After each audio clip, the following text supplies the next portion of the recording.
Good afternoon, everyone.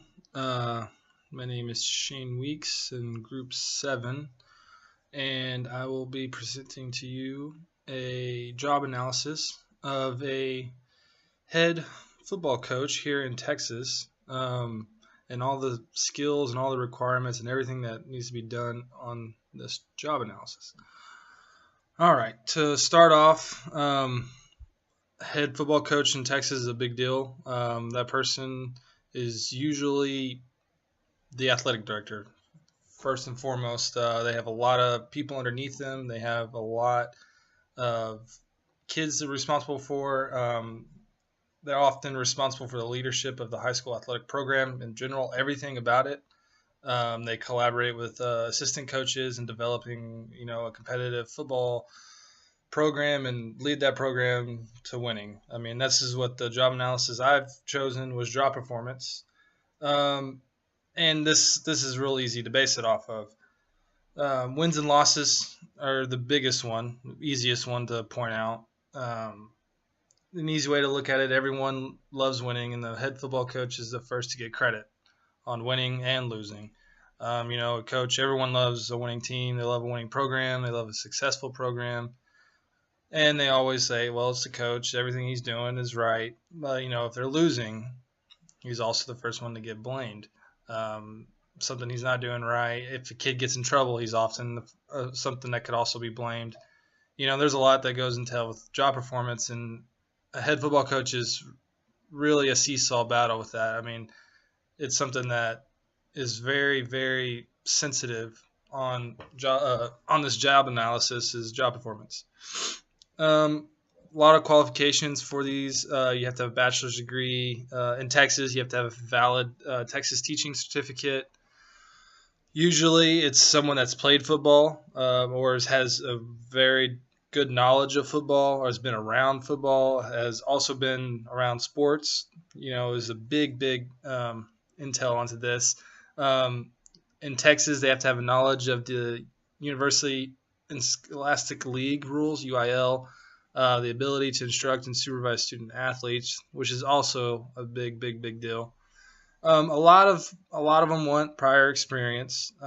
That's another major key. Most schools won't just hire a coach that hasn't been a coach ever to be the head coach. The football coach is someone that has had at least, I don't know, 4 or 5 years experience, sometimes being a coordinator of a team, either the offensive or defensive coordinator, which is the step below a head football coach.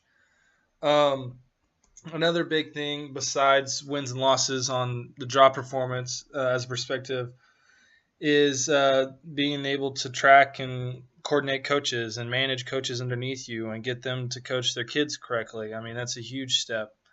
Um, Everything that they do as a head coach trickles down to their assistant coaches, which is a representation of them. You know, Having a great offense coordinator manage the offense and have the quarterback on time and having them be able to run an offense. I mean, it's huge.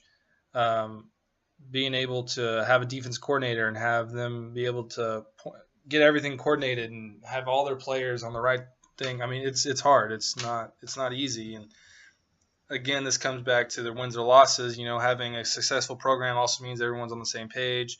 The assistant coaches, they follow what the head coach, football coach wants, and this is where this job analysis on job performance is huge. Another thing that they also would do, I have this right here. They also have to work with middle school, the sub varsity, teams. And not it's just not their varsity team. They also have freshmen, often two freshmen A and B in the bigger schools, and then JV, and coordinating all those kids. So I mean, it's tripled the teams, and then they have middle school. Having the middle school coaches, supplement a program that's similar to what the kids will do when they're older. And also have those coaches on the same page as you. And then a huge thing for this job analysis on job performance is to understand the strengths and weaknesses of the team. Your job is relying on wins and losses, and if you can pass the ball well and win that way, you should pass the ball well. And and utilize your strengths and your weaknesses. If you have a kid struggling with grades, which is a huge ordeal, because you can't play unless you pass your classes, having that done, making sure the kid is going to tutoring and talking with his teachers and make sure that he's doing everything he can possibly to keep up with his grades. And also being innovative and being able to take in new ideas when it comes to coaching. Going to coaching clinics is huge in football. Everyone's changing, everyone's wanting to get new ideas, the best way they can make their program successful. And then, maintain a sense of loyalty to the coaching staff, maintain effective individual and team discipline, all those basic things for relationship skills. And it's not easy. Football here in Texas is huge, something that we take here very seriously. But that is my job analysis. Thanks, guys.